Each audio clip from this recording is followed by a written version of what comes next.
live the life beyond the boundaries we set on ourselves, to live and to run boundless, to be inspired, to achieve, to overcome the mountaintop in our life.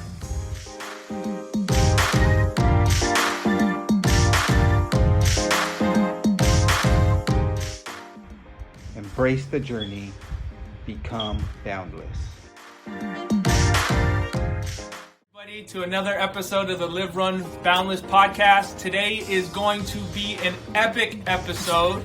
We got the San Diego Trail family all united today in honor of the Trail Godfather Daniel Smith. I am welcomed by San Diego Queen legend Ultra IZZY, my man Kenneth, who you has as your host every single week, and then the legend himself, Daniel Smith. Thank you for that introduction, HRod 619. First, yes, we're going to start all by Daniel today. So first, how you doing? Good, man. Thank you. I'm doing well. All right, good. Thanks for having me out here. Yes. So glad to have you on. First, we're going to just jump right into the questions. You know, everybody know you about running, but we want to know about your life before running a little bit. You know, while you're growing up with your family. You know, so tell us a little bit about that. I grew up in Hamul, East County, San Diego.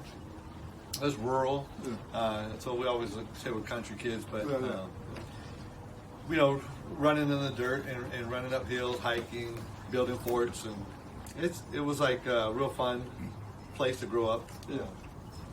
And my family's, my dad's from San Diego, and my mom's from Ensenada, Mexico, so.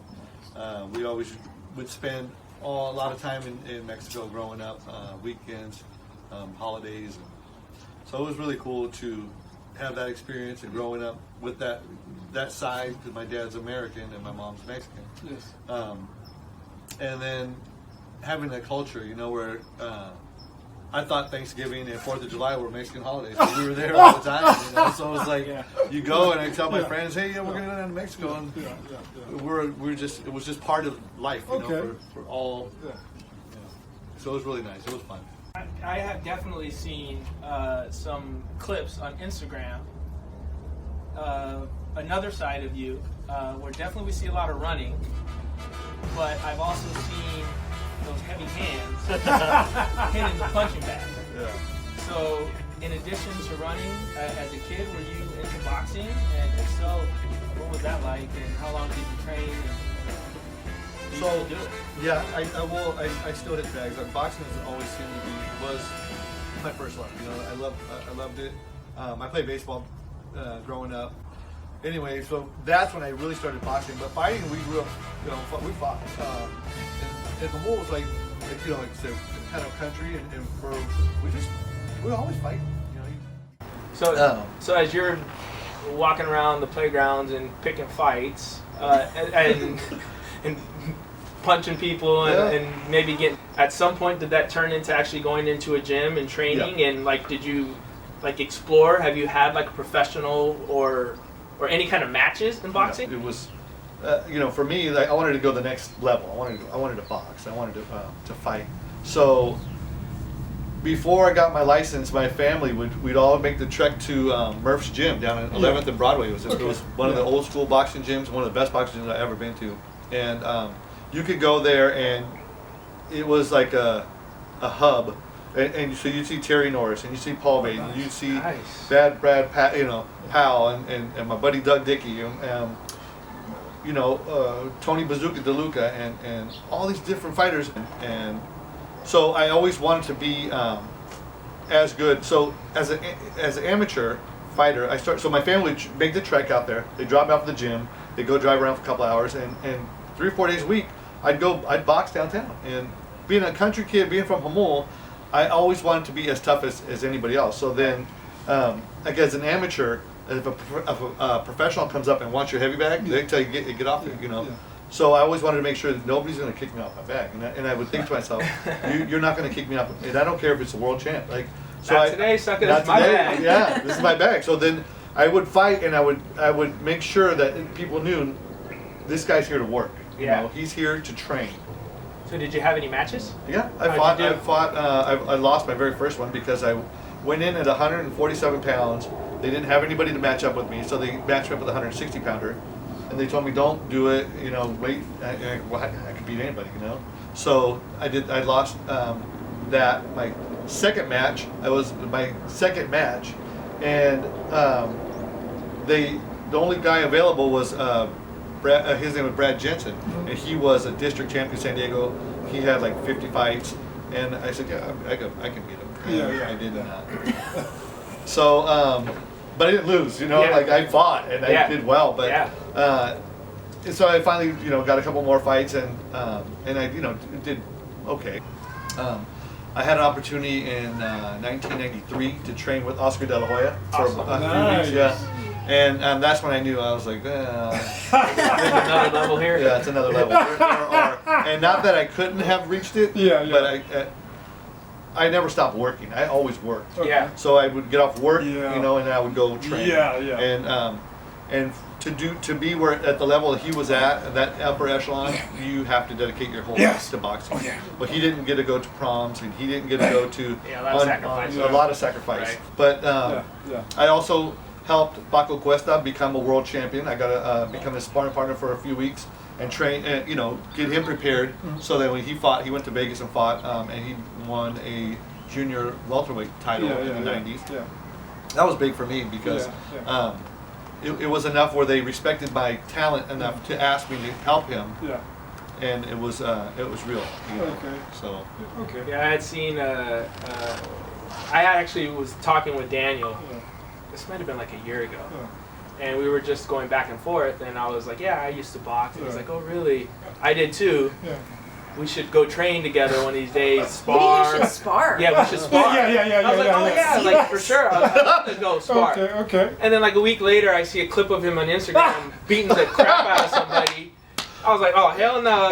You ain't getting me. We on the same team. We on the same team. I am not getting in the ring with you. That's hilarious. I love boxing myself, so I was curious. And it's funny because I love boxing. I love sparring. I love fighting. I love all that, and I hated road work. I could not stand the 30 minutes of running or the three miles. Oh wow! 3 miles was so long, and I was like, man, and you know, I love running Humboldt because you could run to the liquor store and back, and it would be, you know, 3 miles, but you get in the city and there's blocks and there's buses and there's fumes, and I'm like, man, I used to live in National City, and it was just, it was. And I run from, you know, Euclid Division down to Highland and back, and you know, at least it was interesting because you could see things, but. I hated it. Now I could run for 9 hours straight, and I'm like, hey, this is nice. Like, what's next? You know? So it's just funny how the progression of things goes. Switch from road running to trail running. Who inspired you? Who inspired me? Who was my big? That's a good one. So I started running in 2012. A buddy of mine I started running, and I was trying to lose weight, and I jogged, you know, 20 pounds or whatever, 30 pounds.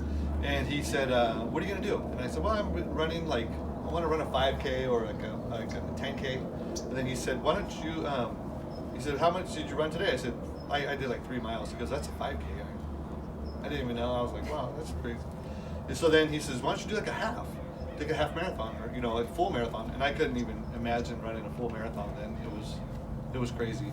So, anyway, I did the San Diego half in 2012. Was my very first road half. Oh, wow. My very first road race. Yeah. So I started racing, doing roads, and running roads, and running all this, you know, La Jolla's and Carlsbad, San Diego half, Rock and Roll, any half, the Silver Strand, any of them in San Diego I've done pretty much.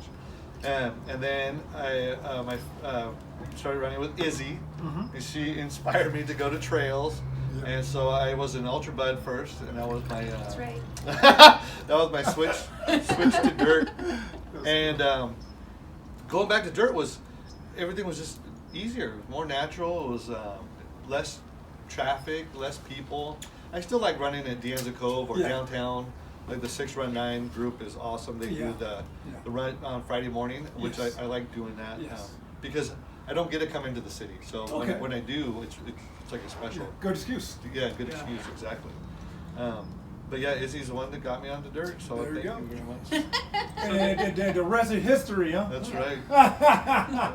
Next thing you know, he's running an ultra. No, that's awesome. I love it. So being an Ultra Bud in 2012, you said. So then, where did the San Diego Trail Runners come to be? So Eric Spin started the San Diego Trail Runners in, I think, August of 17. I had been running with Isabela and then and Ultra Buds before that, and so Eric started it. So my son and I went on the very first meetup. So it was Eric, my son Isaac, me, and Jeremy. And Jeremy's still one of our run captains.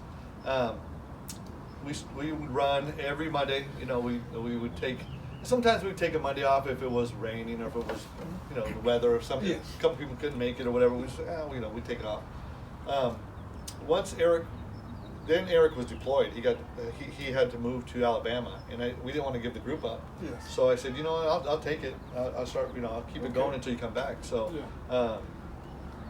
That's been a few years, and but we were always pretty consistent group. But a couple years ago, when we started running on Mondays, never miss a Monday, rain or shine. Yeah. I mean, we were running in sleet and hail Wow. and cold, and Yeah. you come out, and my wife would say, don't go. Nobody's gonna go. I go. I'm gonna go see if anybody shows up. I'll be there. So Yeah. I get up and I pull in, and I remember I get out of the truck and stand there in the rain, and all of a sudden I see another car pull up, Oh, wow. another car pull up, and all of a sudden you get 3 or 4 people, Yeah. and we're running, and now it's and then it kept growing and kept Yeah, growing, yeah. So that's how it pretty much started. So I got a kind of question for both of you guys. So I've been fortunate enough these past couple of years to run around in different cities and meet different people.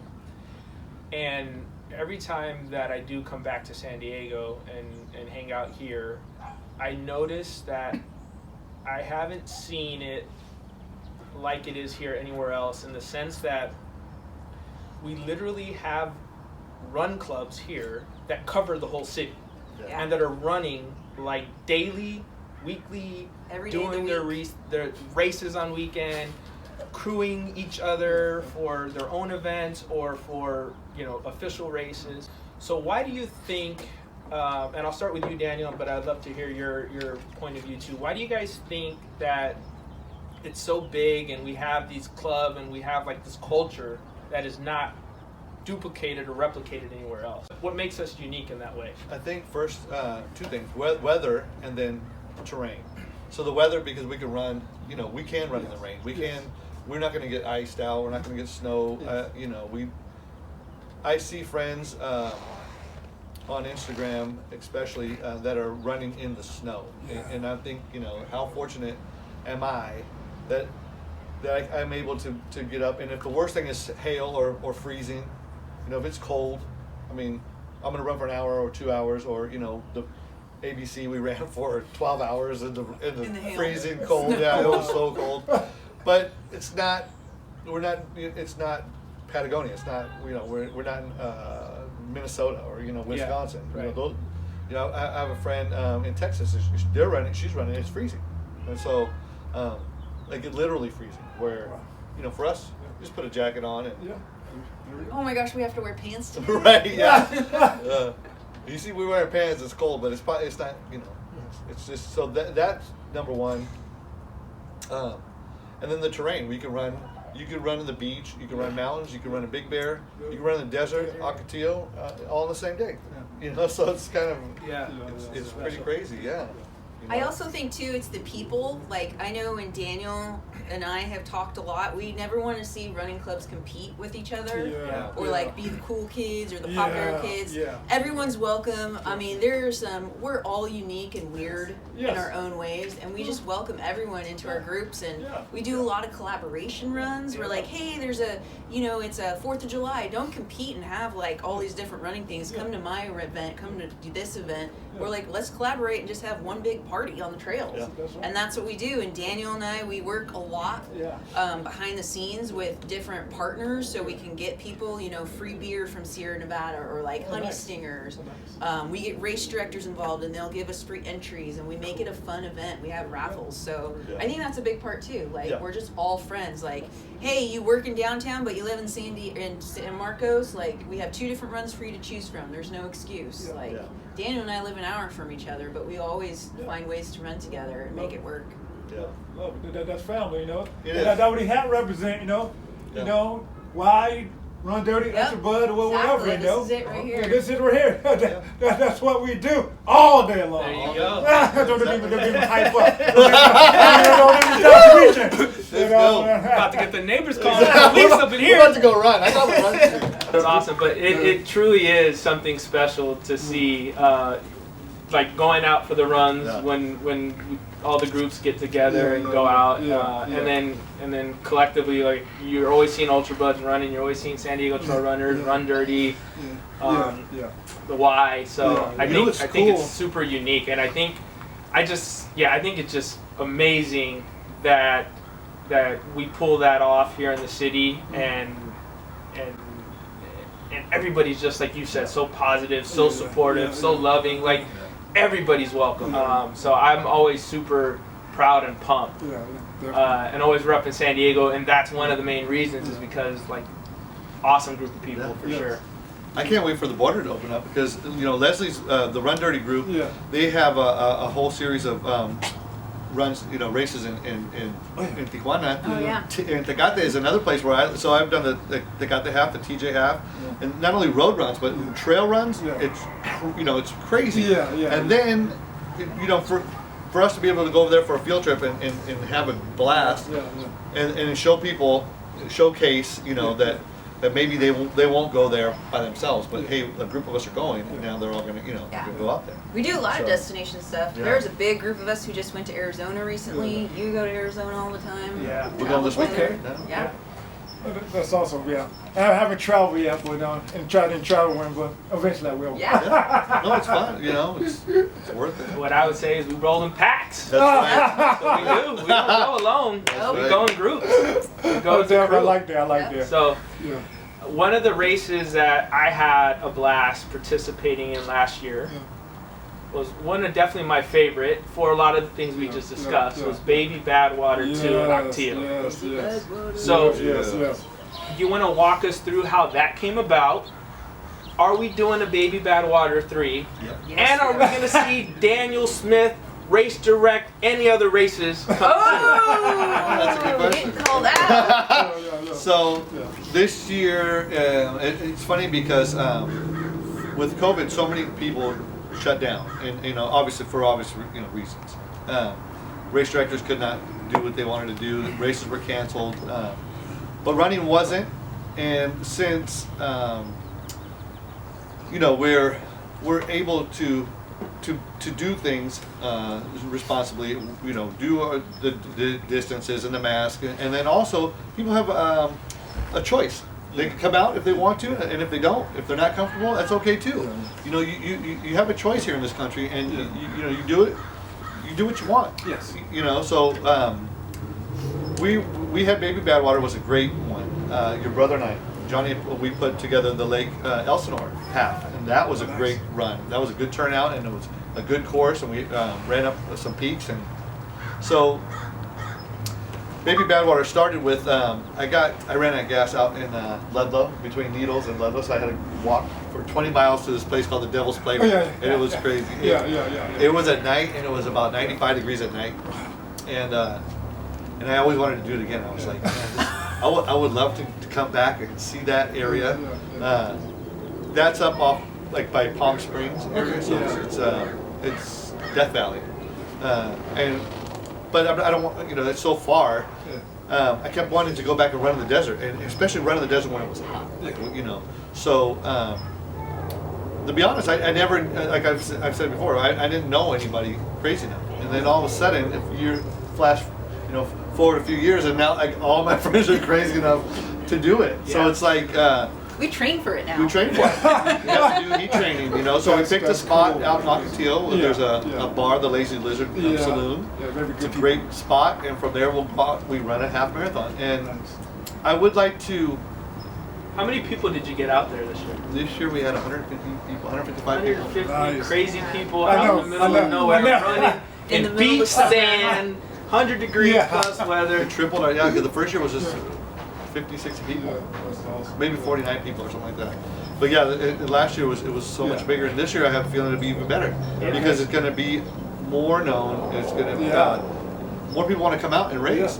So I kind of been keeping it grassroots, which I want to continue to do. Okay. I would like to do a series of like grassroots runs. All the race directors, they charge and they have permits and all that, which I'll need to do eventually. But as far as giving like a customer appreciation day, so giving back to the runners, something that just says thank you, you know, from us, because you know without runners, our community is nothing. So if I can, you know, put together a couple of aid stations, and I paid for the last two through my company.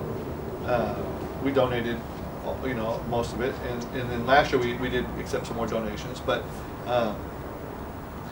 I just want to say thanks to everybody who comes out, you know, and makes this run community, the trail run community especially, such a great place to be, welcoming and inclusive. And I know that there are, you know, issues with the word, you know, inclusive, but you know, if you want to come around with us, come on. You know, if you want to come around with us, Come rock with us. come on with us. You know, You want to come chop wood with us? Yeah. You want to come That's chop some what- wood? Yeah. Let's go. I don't want to get started, but you know, it doesn't matter what your background is or where you raised or how you live.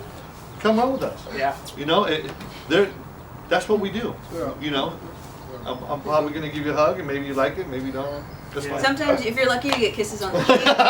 Guy, girl, doesn't matter. Doesn't matter. Age. Just come out and run with us. Age, you know, all that. Just if you want to run, there's a place for you in San Diego. Okay, there you go. You know. So it sounds like there is going to be a baby Badwater 3, Yep. and there may be even a series of Daniel Smith races in the pipeline. That's what I'm planning. That's what I'm Hey that family. Hey that family. Let's go. We Hey that got work to family. do. David Badwater. We better start training. Yep. Start Yeah, training now. There you go, family. Here.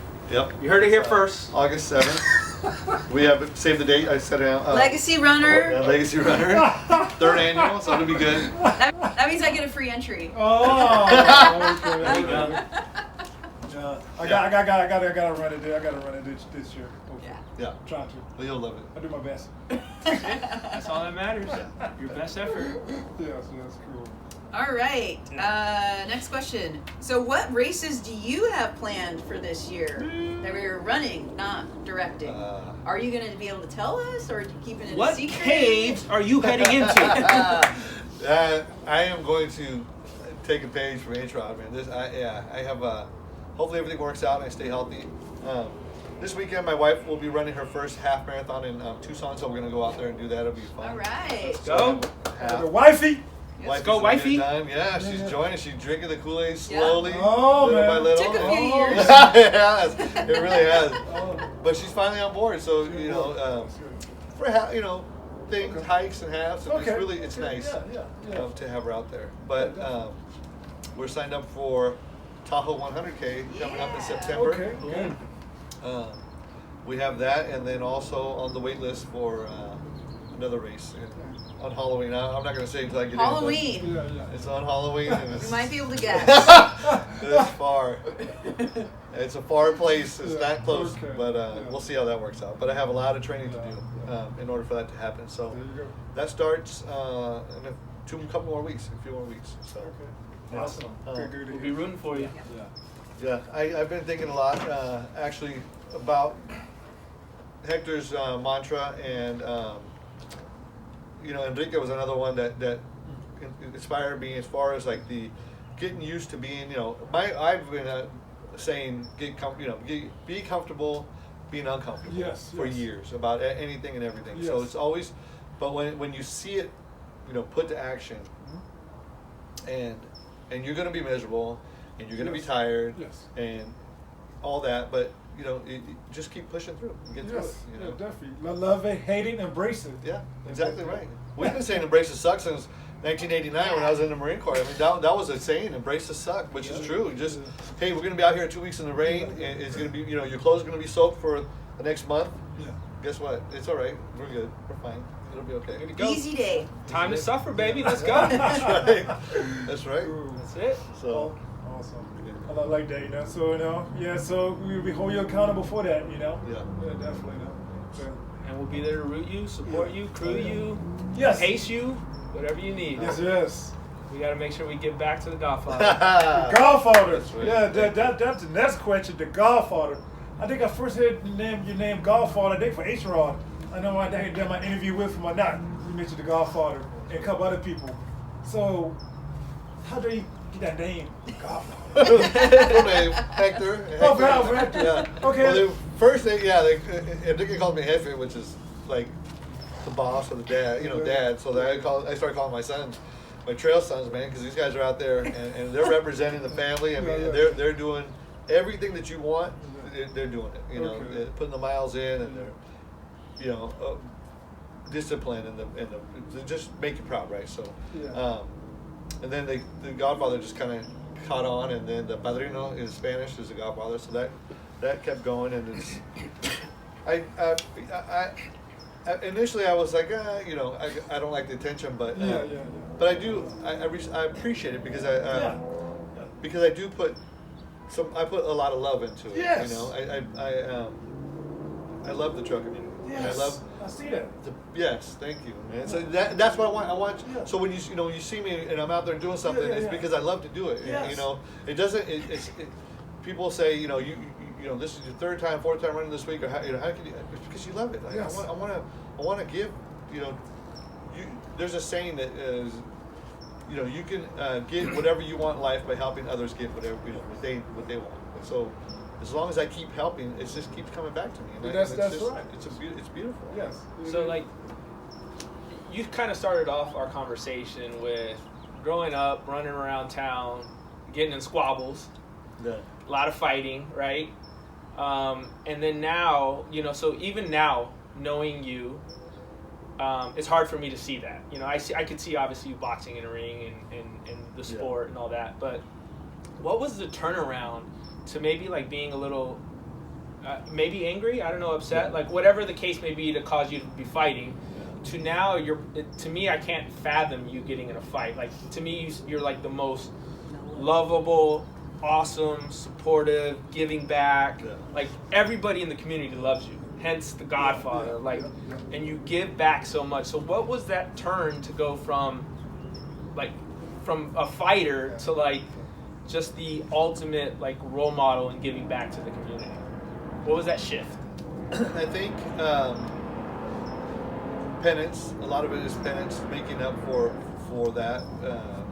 You know, I'm not you know, never been in jail or, you know, anything like that. But I mean, as far as like the anger though, I have anger issues. I have rage issues, addiction issues that I really don't talk about because it has nothing to do with right now. Okay. You know, there are some people who like to live in the past, and and I don't judge them for that. You know, if you're in recovery and you have 700 days, that's beautiful.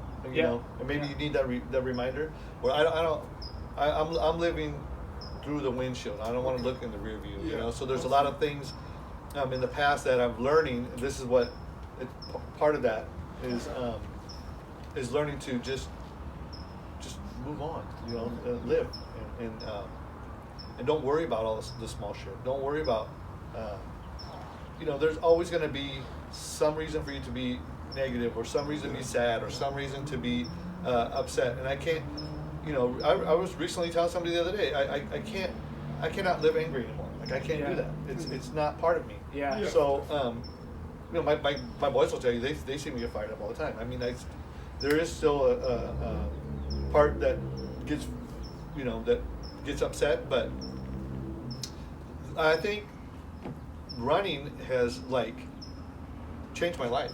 Yes. It really has. Yes. You know, I don't drink as much. You know, I stopped smoking. I stopped doing other things that I used to do that if it wasn't for running all the time or being consistent, then I think I would have more time to get into those. Yes. Yeah. Yes. So I think it's.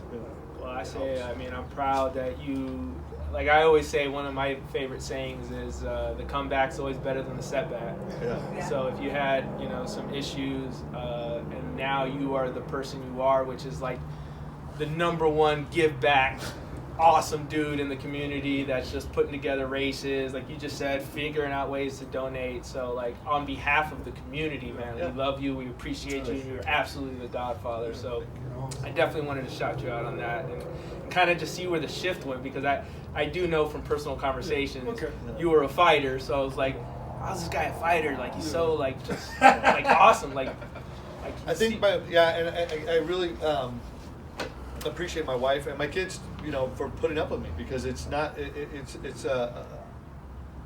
didn't happen overnight, and it just little by little, and maybe I'm getting older. I just turned 50, and Happy birthday. thank you. I think that's helping my system settle down. Yes. Yes. Where I'm not as angry as I used to be. But it was. I'm glad. And I'm I think the thankful. trails do that too, though. Just Yes. being out there in nature. Well, they humble just you. running, They humble you. just- The running humbles Ooh. me. Yeah. The training humbles me. You guys humble me. people, Energy of the yeah. The people. Because it's like in boxing. This is saying every time you think that you're that good, something's gonna tell you, guess what? You're not. They're gonna break you down. All you gotta do is eat a bad meal the day before, Yeah. and then think you can climb that mountain just as fast as you did, Right. after that healthy meal. Yeah. Not today. Endless motivation or thoughts in a few words. Just a few words. My boundless motivation is to be a better father, to be a better husband, and to give back. To give back to the community that I love. So you guys have helped inspire me, and there's no reason why I can't inspire others. So I'm very thankful to Iz, because she's she brought me over to trail running, and where I actually found out that this is a real thing. And I tell people, anything that you want to do, there's something out there for you. If you want to, play basketball on a Saturday morning, there's a group out there. If you want to run, there's a group out there for you. If you want to run trails, there's a group out there for you. And in San Diego, there's a lot of us. So come run with us. That's my biggest thing. Yeah, I would say one thing I just want to add is I want to thank you for this podcast, because this allows a platform to hear this awesomeness. And then definitely just you two, as well as the Y crew and the Run Dirty and the rest of the crews in San Diego. Just how awesome, how beautiful, how amazing, how loving, all of the give back you guys do is greatly appreciated. I think San Diego is so special for that reason. So, and I know you two are like definitely, two of the top few leaders in the community. So we love you guys. We appreciate you guys. Please keep leading the way for us, because we truly appreciate it. We probably don't say it enough, but we love you guys. Yes. Awesome. I like that. Great way did it. Yes. Thank you, Daniel, just for the opportunity. I know one time you said, I don't want to do this. I don't want to go back in the past. But I thank you for having us change your heart and for willing to be open to do this interview. Yes, definitely. Truly going to inspire. Only inspire people, So definitely. Thanks for giving me the opportunity. So it's a process. It's a journey. So definitely. And just join the LiveRunBoundless family. Yes, definitely. Also, Dick UH Rod. Yeah. For joining on this. I know you're a busy man. You travel all over the world and all that. Chopping down woods and let go. Yours, baby. Let's go. Yeah. Right. And the outro, Izzy. Izzy. You busy woman, got stands going on with yourself too. Taking our names, so or something like that. That's a blooper. Yeah, but do what you do. Do what you do. Yeah, yes. So thank you for joining me as a guest co-hostess. Yeah. All right. Guess, yeah, so definitely. And to my LiveRunBoundless family, thank you for joining me on another episode. Before I let go, anybody got any last words you want to say? I just want to say thank you, and that another thing that I've been working on a lot is being grateful. Being grateful for my life and my family and my friends and our community, but to like be really grateful, where like nothing's gonna bother me, you know. Like I'm just thankful for the opportunity to have issues, you know, because a lot of people don't, you know. Like Big Eric's, you know, his thing is, you know, one every day above ground is better than one not, right? And so, you know, in this world, man, I'm just thankful that we're here, and we're here all at the same time. That you know, I appreciate it. Let's go. We got work to do. Let's go. And all are accepted. I like to walk sometimes too. Absolutely. I like to stop and look at nature. You know, and take a lot of selfies.